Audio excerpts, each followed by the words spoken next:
Hi there, YouTube. I just installed on my 2022 Hyundai Tucson a screen protector from eBay. I installed it because I wanted to protect the radio from any damage further upon the road. Uh, the unit itself came in a box. That box right there, which is like a hardbook case, it have foams on the side which protect the glass from any damage during shipping.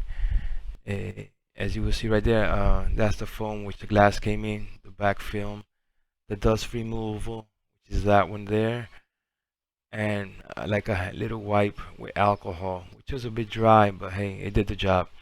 And finally, it had that little cloth.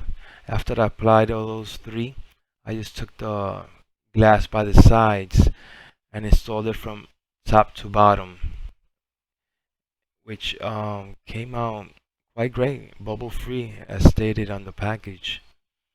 For now, I believe the unit is worth the money, and in the long run, you'll be protecting the radio from any damage, light damage, I believe. But I hope you enjoyed the video, and good day.